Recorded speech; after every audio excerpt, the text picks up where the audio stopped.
March 15, 1945. The wind that swept across the Midwestern plains carried the bite of early spring, sharp and unrelenting, as the train creaked to a halt near the gates of a prisoner of war camp in Wisconsin.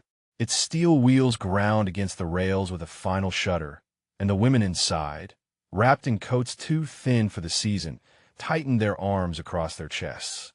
They had been told to expect brutality. Back in Germany, the propaganda leaflets had promised it. Captured women would be spat upon, stripped, forced into slave labor, or worse. Many of the young auxiliaries whispered those fears as they pressed their faces to the frosted glass, trying to glimpse what awaited them in America. What they saw instead unsettled them for reasons they did not yet understand. Rows of plain wooden barracks stretched beyond the wire fences, their roofs dotted with melting snow. Guards in heavy coats stamped their boots against the mud. A kitchen chimney puffed white smoke into the pale March sky. In the distance, fields of dormant wheat stood silent, a ghostly reminder that this was farmland, not a battlefield. For some of the women, it was the first quiet landscape they had seen in years. Yet the silence only deepened their unease. Among them was a communications officer of 23 who had been captured outside Cologne as the Allies pushed toward the Rhine. Her name was Elena Rodriguez. Her eyes shone with more than hunger. She whispered that her sister back in Hamburg had not seen sugar in months, that children were breaking teeth on turnip bread. Yet the silence only deepened their unease. That heartbeat thumped violently as she and the others were ordered to line up on the platform. They were tired from the Atlantic crossing, their bodies still swaying with a memory of the ship's roll and the weeks of guarded silence during transport. Not one of them spoke as boots crunched across mud. The officers barked instructions in English, a language few understood. A translator repeated them in German, calm, almost polite already. This was strange. Back home, Americans had been depicted as barbarians with knives between their teeth, merchants of chaos who would show no mercy. Yet here, the commands carried none of the hatred they expected. The guards seemed bored more than cruel, shifting rifles in gloved hands, as if eager only to return to the warmth of their barracks. Still, the women braced themselves. They waited for jeers, for shoves, for the stripping away of dignity. Instead, they were led orderly, briskly, toward a building where the scent of strong coffee drifted on the air. Coffee. It startled them more than a shouted threat would have. Many had not tasted the drink in months. In Germany, it had become a luxury, often replaced with roasted barley or acorns. Yet here, in enemy hands, the rich aroma promised a familiarity they did not trust. Inside, warmth flooded their cheeks. The barracks smelled faintly of soap and boiled potatoes. Long tables were set with tin cups and plates waiting. A Red Cross volunteer, her hair tucked beneath a wool cap, stood nearby, handing out blankets. She smiled, a gesture so ordinary it nearly undid one of the younger prisoners who bit her lip to keep from crying. The simple kindness felt dangerous, as if to accept it was to betray everything she had been told about the enemy. It was in this moment that expectation first cracked. The women had braced for cruelty. Instead, they found themselves disarmed by civility. This, too, was a weapon of sorts, though they did not recognize it yet. Elena confessed one evening that she no longer dreamed of medals or parades. She dreamed of bringing her sister to a place where bread was soft, where candy was not a miracle. They gave us beds with clean sheets. I thought of my brother on the Eastern Front, sleeping in frozen mud, and I could not understand why the enemy treated us better than our own leaders treated him.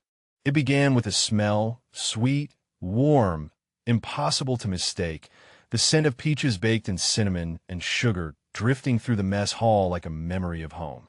The women looked up from their tin trays, eyes darting toward the kitchen door, as if the fragrance itself were a trick of the imagination.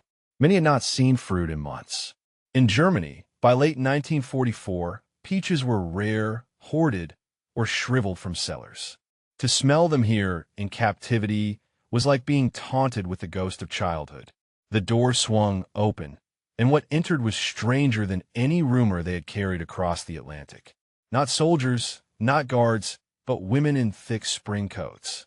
American church volunteers, cheeks pink from the Wisconsin air, balancing heavy trays covered with gold-encrusted cobbler. Their boots squeaked against the floorboards as they set them down on the serving table. They smiled awkwardly, unsure whether to meet the eyes of the prisoners. Elena stared back, stunned into silence. One whispered half to herself, "Why would they waste such food on us?" A slice was placed on each tray.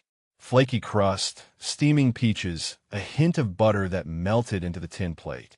The prisoners hesitated. Forks hovered. Hands trembled. They had braced themselves for hunger, for punishment, not for sweetness. To taste it felt like surrender. Yet hunger is louder than pride. Slowly, cautiously, they raised the first bites to their mouths. Elena bit into that cobbler, and it was as if the war slipped away for one heartbeat. She remembered her grandmother's kitchen, the way she cooled pies on the windowsill. She did not want to remember, but the taste forced her to. For others, the sweetness was unbearable. One prisoner set her fork down and began to weep quietly, her shoulders shaking in silence. Another muttered angrily that it was manipulation, a way to soften them, to make them forget the men dying in Europe. But even she, by the end of the meal, had finished her slice.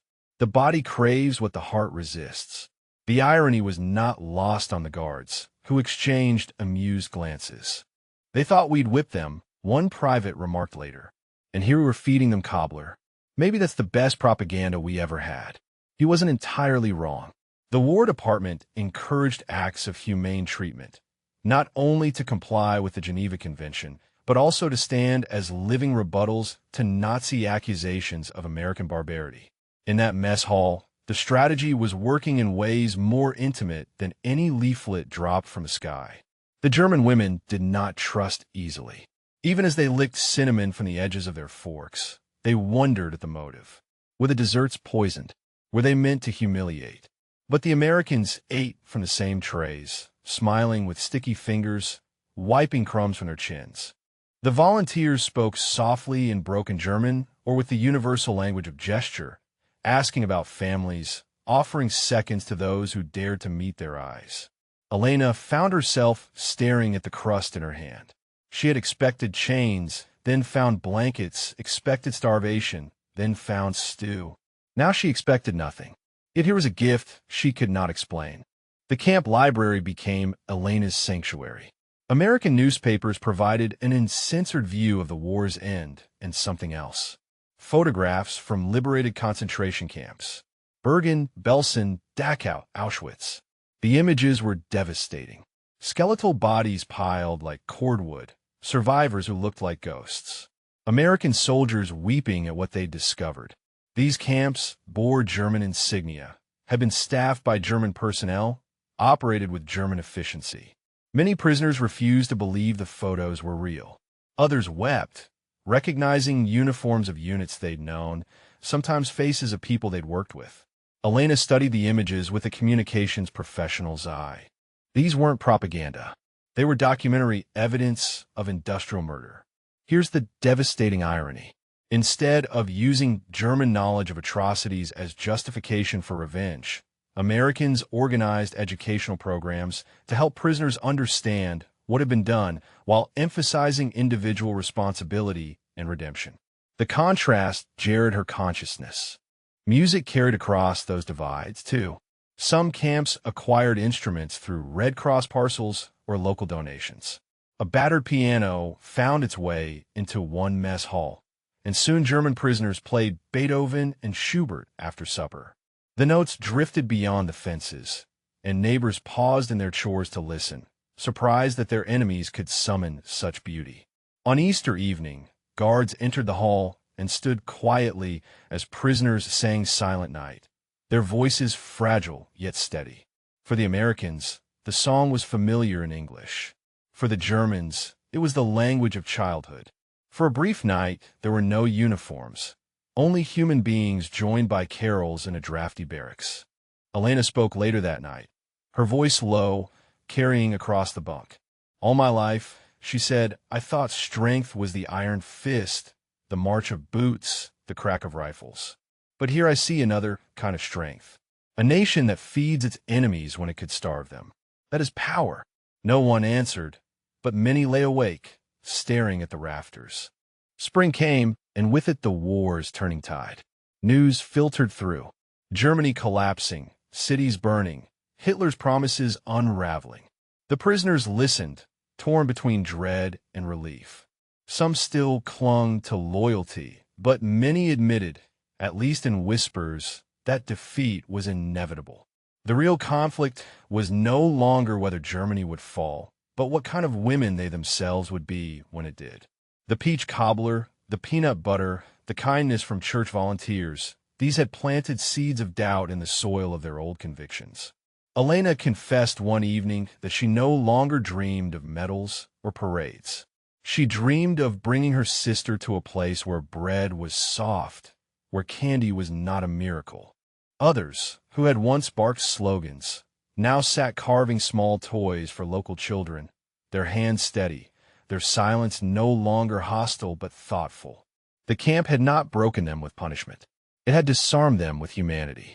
By the time repatriation came, the women filed out of the gates thinner in pride, but heavier in questions. Spring 1946.